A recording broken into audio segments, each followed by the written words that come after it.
Batting well is one of the most satisfying skills in cricket.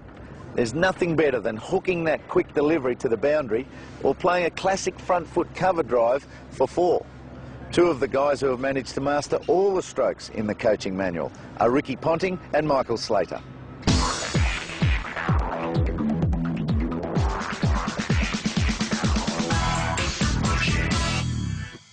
Technique is everything in cricket. Understanding and putting the basics to use properly will allow a player to excel.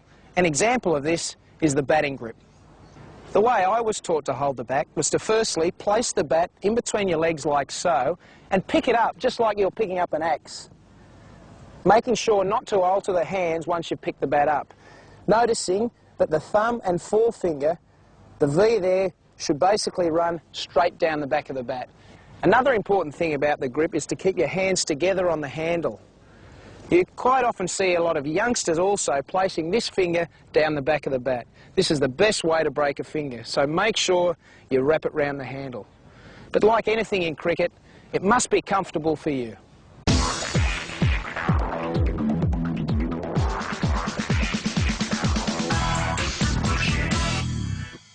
Getting the simple things right in cricket will allow you to play to your best. Getting your batting stance right is just as important. My batting stance, I basically have my feet about shoulder width apart with my weight on my toes, which allows me to move my feet freely and quickly, and I place the bat behind my back toe. I find that if your feet are too far apart, then you've got your basis of support is too great and you can't move your feet quickly, as is if your weight's on your heels. You're just too sluggish, and when you need quick footwork, you can't do it. If your feet are too close together, you become a little unstable and you can fall all over the place. So I find the best for me, feet shoulder width apart, weight on my toes, elbow pretty well towards the bowler. But once again, with the stance, it's an individual thing. There will be slight variations with the stance, but you've got to be comfortable with it, and if you're comfortable, you're more than likely going to play your best cricket.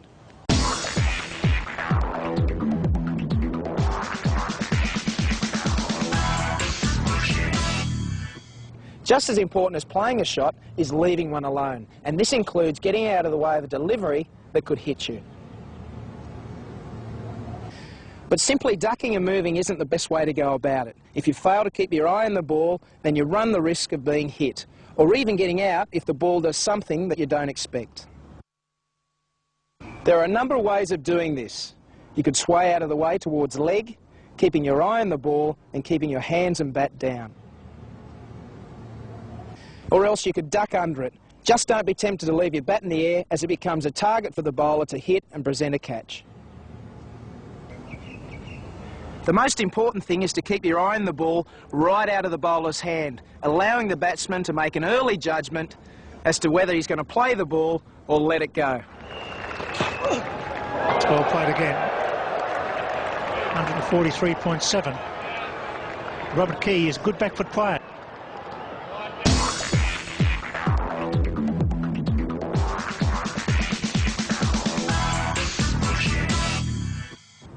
Although a batsman might want them to, no bowler is going to make it easy for any batsman to score runs. So quite often, it's the batsman's job to take the attack to the bowler.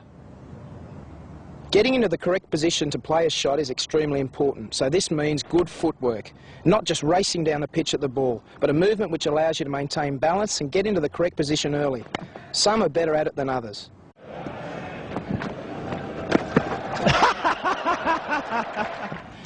A good way to practice the correct footwork is to place the ball 3 paces down the wicket and concentrate on getting your front foot to it as quickly as possible.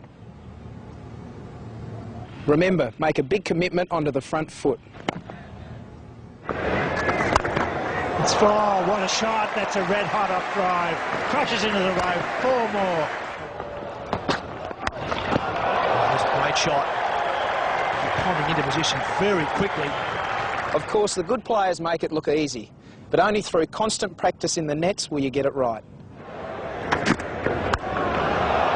Matthew Hayden has absolutely hammered that into the crowd, nearly collected one of our cameras.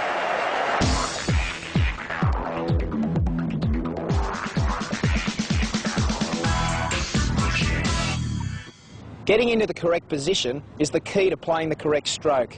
You're never going to bat well if you stay anchored to the one spot. If the bowler is dropping them in a bit short, then it's paramount to get yourself right for the back foot shot. From the correct spot, you can decide to defend or attack. Again, he's gone through the covers this time, a genuine shot on the back foot. It's important to give yourself as much room as possible, and we do this by making a big backward step and across towards off stump.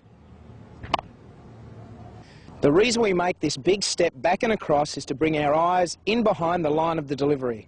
The position of your head and eyes is one of the keys to batting. To work on the shot, get someone to throw balls to you and practice getting your head and eyes in line with the ball after making that big back and across commitment. And remember, practice makes perfect.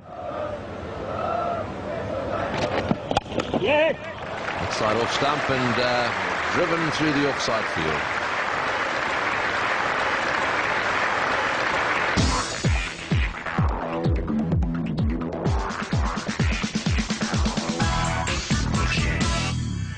The front foot shot is the one that symbolises an aggressive gesture from a batsman. But it's not only for attack, it's necessary in defence as well. Attacking or defending, the key is good footwork and positioning. The time to come forward is when the ball is well pitched up. When coming forward, we allow ourselves to get as close to the pitch of the ball as possible. It's important to keep our bat and pad close together. Beautifully struck, and that's 4. 18 force for Greg Blewett. All class. When taking that step forward, be sure that it's a big step, never going halfway. Be positive. Position of the head is the key to this stroke. You must have your eyes right over the ball. A good way to practice the shot is to place a ball one pace down the wicket and concentrate on getting your front foot to the pitch of the ball. And remember, hit the ball straight back through the line, keeping your bat and pad close together. That's beautifully struck.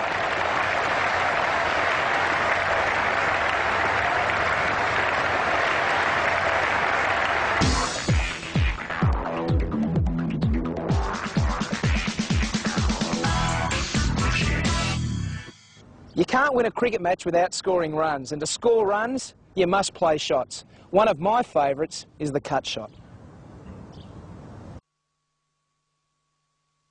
The cut shot is a stroke where it is important to carefully pick the right ball to hit. Making the right choice could be very rewarding. That's beautifully played. I'll go all the way. Mark Waugh plays a positive square cut. The cut shot is played to a ball which is pitched short and wide of the off stump. And to play it well, you must get yourself into the right position.